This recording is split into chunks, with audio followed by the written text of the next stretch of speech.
All right, so let's continue to move forward. We are on our way to link up with Demolitionist Tonn, right? After rescuing the research team here at Concordia. And of course, I mentioned that the way we see Concordia in that instance is not the way it appears in the open world. This is how it appears in the open world, right?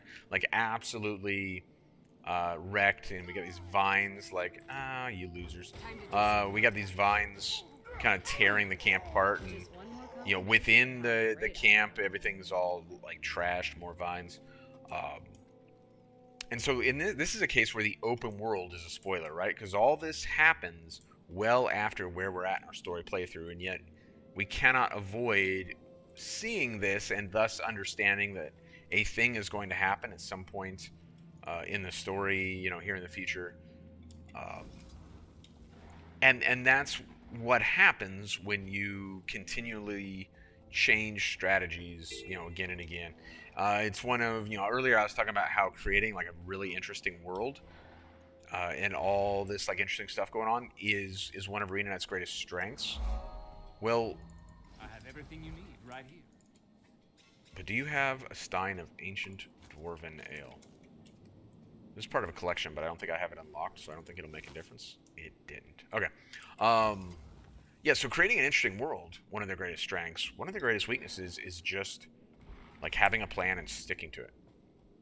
And just like digging in on like a business strategy and a development strategy and an artistic strategy. They change that stuff, all of it, way too often to like be successful. It is, I've said this a few times and I stand by it. It is a studio of really excellent artists um, with no sense on like business management at all. Um, and it's really disappointing because there's so much potential for like super cool stuff, right? Um, all right, we need to find Ton. That's what we need to do. So I'm really excited about these next few instances, and so because I think it is one of like the better done things within core story, and I think it's better done than some of the other stuff that they've done since the core story. And people who say, well, the core story is like awful and they've gotten so much better, usually those are the same people who will then say, season one was really great, right? So then we know a lot about who those people are. They're huge fans of Fast and the Furious. They probably grew up watching like Vampire Diaries. Like we have a real solid understanding of who these folks are when they immediately turn to like season 3 as like the shining point of Guild Wars 2 story. Um, but I will concede that the core story is not um, like the high points. Is Tequatl happening? Looks like it is. It is not necessarily like the pinnacle of their storytelling. It's not necessarily where they demonstrate the most skill in that regard. But I do think the stuff involving Ton is well done in a way that similar things since haven't been as well done. Once we get into it and we kind of play through all that, then I think that'll make a lot more sense.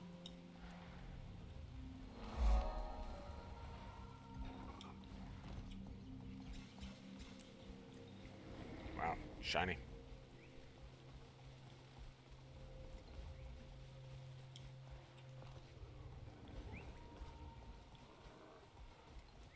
Yeah, it's just sitting here happening and no one's doing it.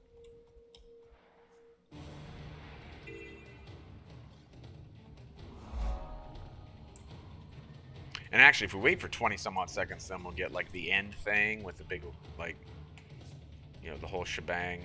Yeah, why not? Why not?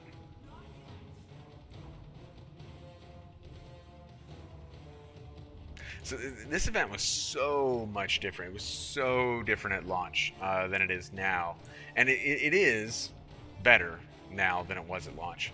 But it was kind of a fun thing at launch, just because. Oh no, what's going on here? Oh, chomp! There goes the laser. Now what? Oh, and away Tequatl goes, and now all these like rotting fish head things remain here. If if the event had been a success, what are you doing, buddy? If the event had been a success, then they wouldn't be here. Um,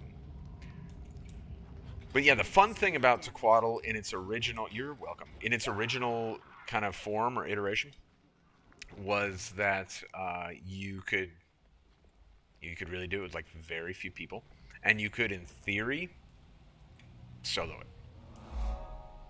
I don't know that it was ever done because the amount of time it would take. Like, certainly, if you were trying to do it, I tried to do it once, and I had it down to like 90 something percent. Like, I chunked off 5 or 6%, and then other people started showing up, and it's like, well, now I can't solo this, right? Um, I mean, undoubtedly, someone could do it, but it would just take an incredibly long time.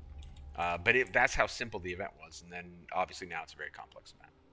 It was the very first world boss that they completely overhauled in the interest of making it more complex. Demolitionist Tonn, who has one of the like more colorful, kind of in a really terrible way, outfits of any Asura in the entire game. I'm pretty sure. What's up, buddy? I've been looking forward to meeting you, Commander. I told Traherne I needed the big guns for this mission, and here you are. Welcome to the party. Demolition is serious work, soldier. But there's nothing wrong with enjoying your work. So, what are we lighting up today? That's the spirit.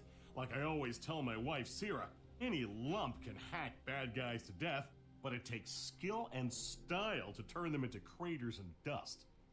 Our preliminary targets are 3 Orient towers that are flooding the region with undead nasties. We can't hold this area until we stop the influx. I'll handle the explosives. Your job is to get me to the targets and keep the enemy off me while I plant the charges. Then we drop back, settle in, and enjoy this spectacle pyrotechnical. Yeah, I love this guy. So they're already doing two things pretty well here that they seem to struggle with way too often. One of those things is a very charismatic character. And they don't always, and they being Arena Knight here, they don't always miss the mark with that. Canuck is relatively charismatic, just in a different way, in a very dry way, but Canuck is pretty charismatic. I don't think Ritlock really checks that block. Some of the other characters in core very much did not check that block. Taimi in her own way is pretty charismatic. Gorik is certainly charismatic. So they're capable of it at times, but they also very much miss the mark at times. The other thing that they do really well here, though, not only do we have a character that's immediately engaging and charismatic, but we also have naturally within our interactions, so to me at least, it does not feel forced at all. We have an introduction of what he's about, who he is, what he's about, and what he values. And that's really going to be relevant as we go forward. But this wouldn't work as well if they didn't introduce those things now. And they do introduce them now, so it will work, in my opinion, as we go forward on our adventure with Tonn. So everything that our entire the entire Tonn arc, the foundation for it has already been set and will continue to be established.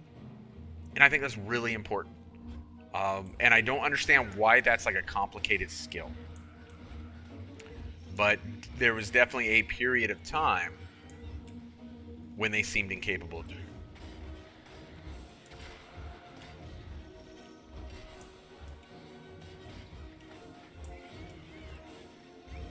Which for us in our story playthrough, by the way, is still in the future.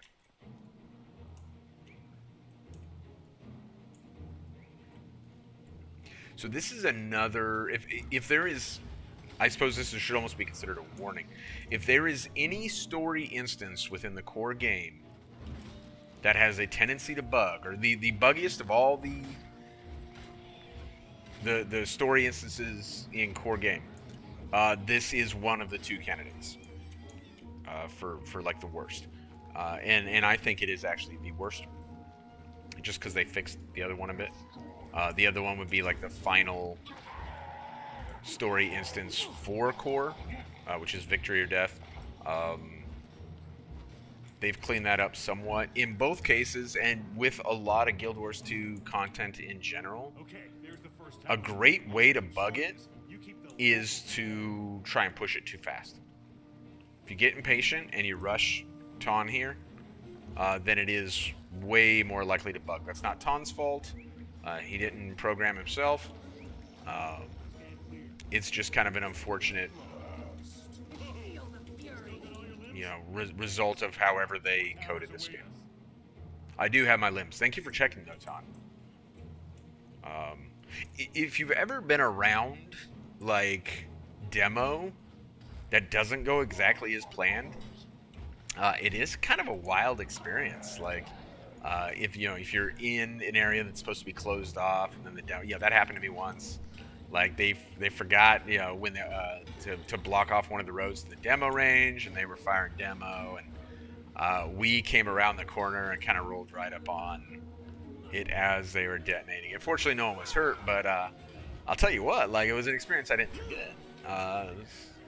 It was really something. Of course, incidents like that are extraordinarily, I need to like add this caveat, extraordinarily uncommon in the U.S. military. Like, generally speaking, so many safety mechanisms are in place that kind of thing is almost impossible to happen. But in my case, it did. Like I said, something I won't forget. All right, second charge in place. Oh, good. He actually has a little bomb there. Zri had invisible bombs, but he's got a bomb we can actually take a look at. Oh, and it exploded. All right, we got to go back through the cave, but we're gonna take care of some of these guys, Tonn, because I'm afraid if we don't, that might increase the chances of us having some issues. Not increase chances of us getting killed, but increase the chances of something bugging.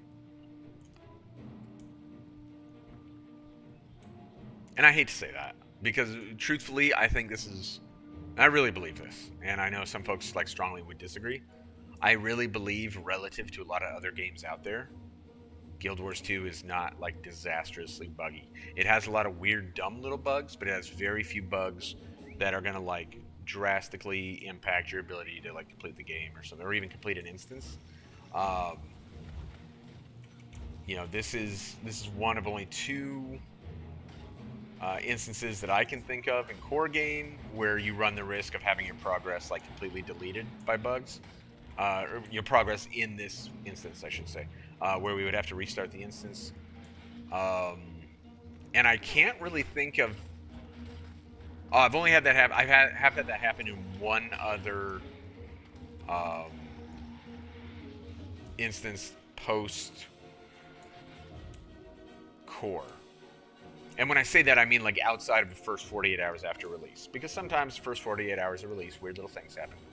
But there is one Living World Season 4 instance that even to this day occasionally bugs out on me.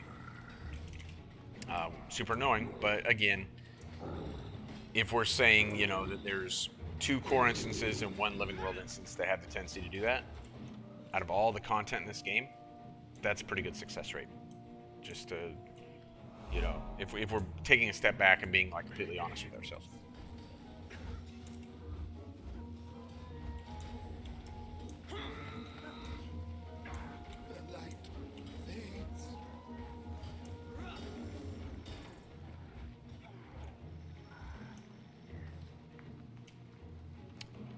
I think there's actually like an event that takes place here in the open world. There's like some vet doing some ceremony up on this pedestal or something you have to kill.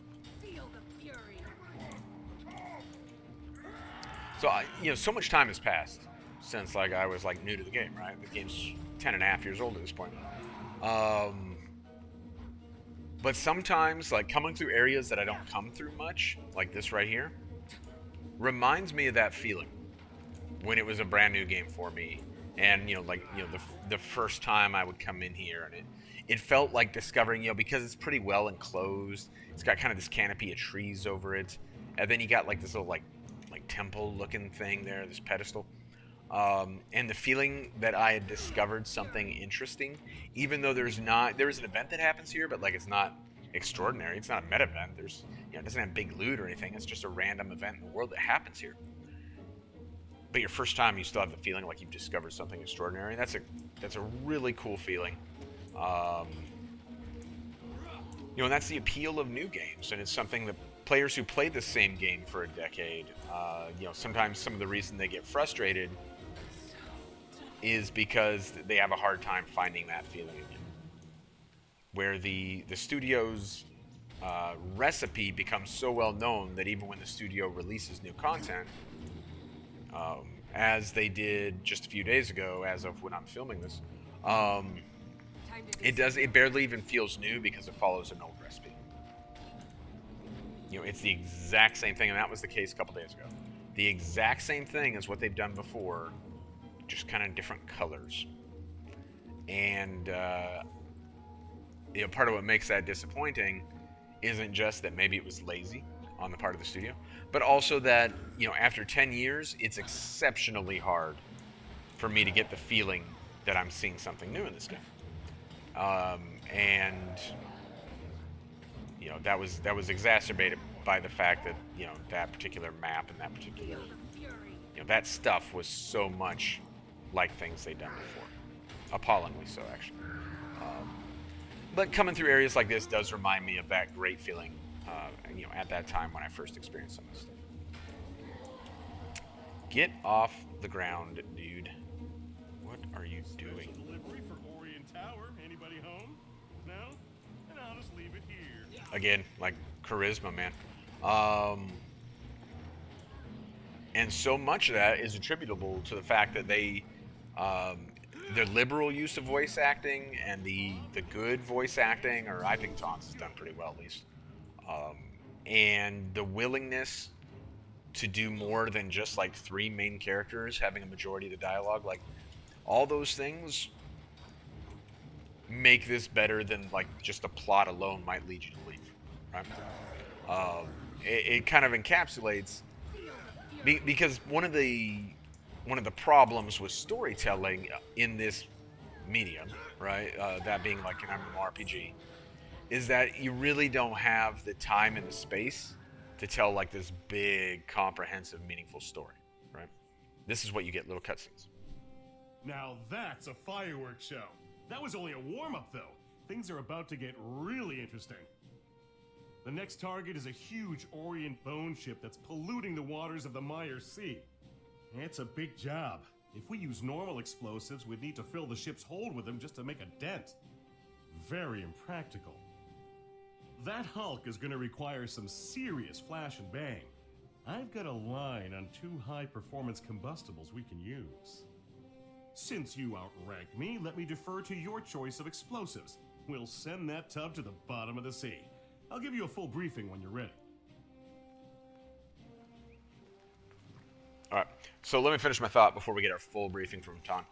So you have limited budget, limited space within the construct of the game, limited time and whatever, to really tell like a truly fascinating, like Brothers Karamazov type story, right? It's not going to happen within the constraints of Guild Wars 2. So if you want to do a good job, then you need to use everything at your disposal, and this is a good instance of where I think they do a pretty good job of that. All right, so we've taken care of the beachhead. Now we got to deal with the bone ship. Like I'm always telling Sierra, so this is his wife, remember? What's her story? I do kind of want to know about her. She's a medic on the front lines every day. So we see here, this couple who are both dedicated to this noble fight. So it's kind of like, in current events as of, March 2023, kind of like, a lot of folks in Ukraine who, an entire family would be dedicated to the defense of their home. Then, that it's kind of a poor parallel because one is like a very important, significant, meaningful sacrifice, and the other one is video game. But we kind of see that with Tonn and Sierra here, right?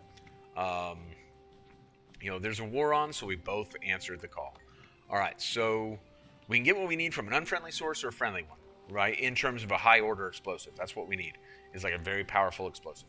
There's an inquest lab nearby, as well as his old mentor, Zop. So either way, we can, those are the 2 routes we can go to get this high-order explosive.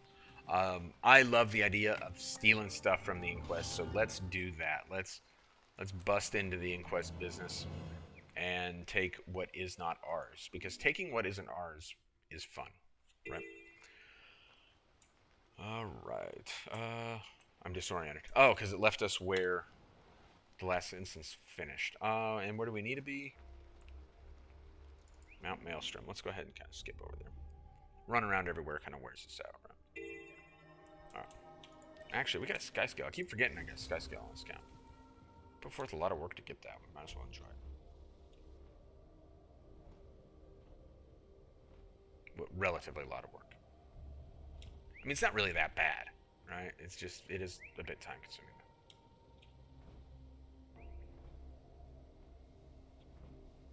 Ah, waypoint. Well, absolutely, I will take that.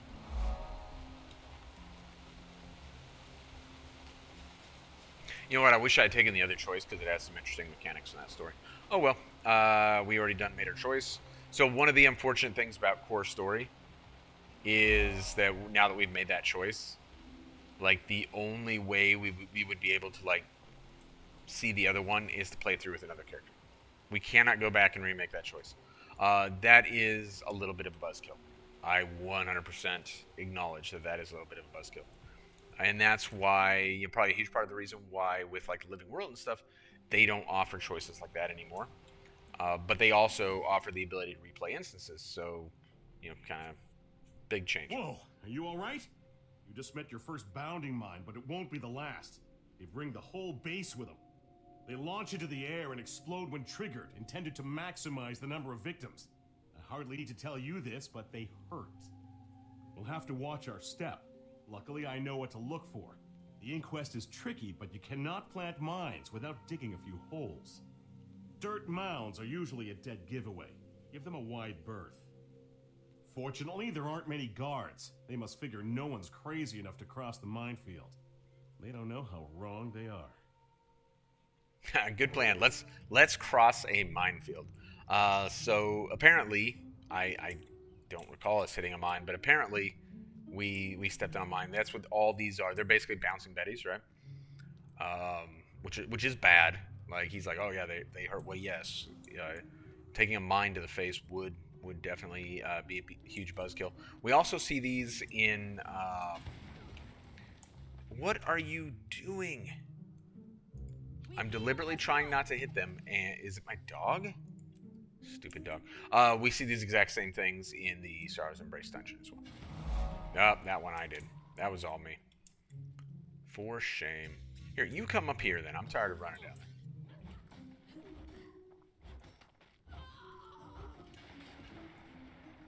Oh, did I hit another one? Or did my dog trigger it? I think my dog triggered it. Man, that dog. I'll tell you what. Feel the fury. Stupid dog.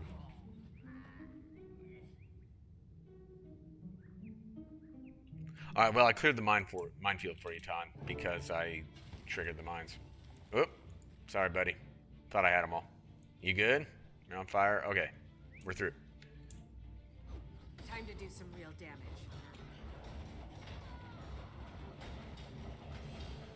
You'll be feeling that one for days. Feel the fury.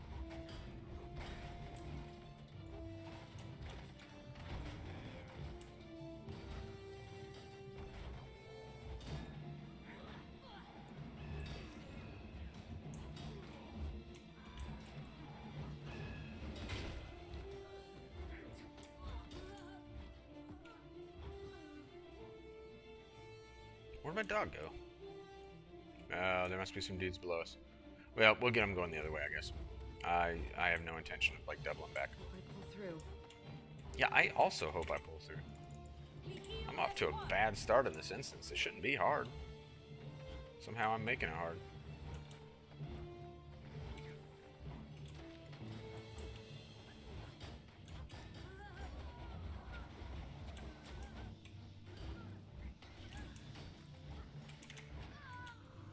Alright, Tonn, you with me? Let's take a moment here.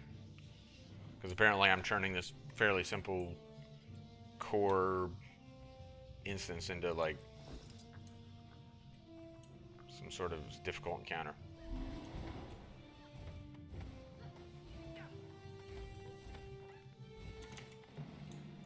We heal as one.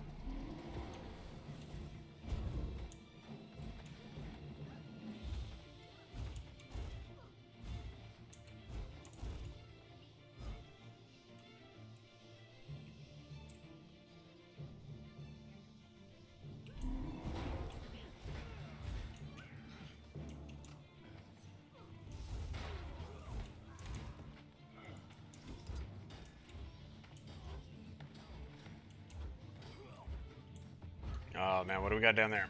Suspicious crates. Alright. What could possibly be better, like in a video game, than suspicious crates? Right? Like that's like best case scenario. Hey. Alright. Take it slow. Wonder which one it is. Now, this is what I call an explosive. What? The one furthest away from where we entered? And not just because of Who lack saw of that with coming? ascensions. Crazy. I'll keep it with I'm glad we skipped all the ones that were closer and that we didn't go through it in a logical fashion, searching crate by crate, but that we just logically went to the crate furthest from us. That we're winning at video gaming, even though we're playing terribly. Feel the fury. Pursue them. Oh my gosh, this counterattack. We have important things to do. We have a bone ship to sink. Like this is bananas. What's going on here?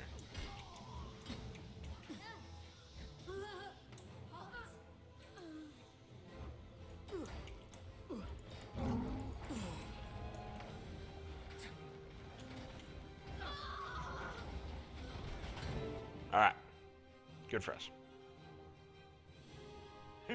Wait until I tell Sierra that we beat mines, guards, and volcano-like heat to make the inquest work for us for a change. Best not to linger, though. The longer we stay, the more time they'll have to throw something really dangerous at us. I'm not doubting you, but it's hard to believe that tiny trinket will be enough to sink a bone ship. Fret not, my friend. Trust me, this is exactly what we need. Before we're done, it'll be raining bone chunks all over the Mire Sea. I'll meet you there as soon as I'm finished prepping the device. Watch your step on the way out. Still plenty of live mines about. That is good advice. If you'd like, I appreciate time. And also, is raining bone chunks like kind of a weird that's why like we make such a great pair. mental image? Like that's a lot, right? Like wow, raining bone chunks. All right, so here we are at the volcano.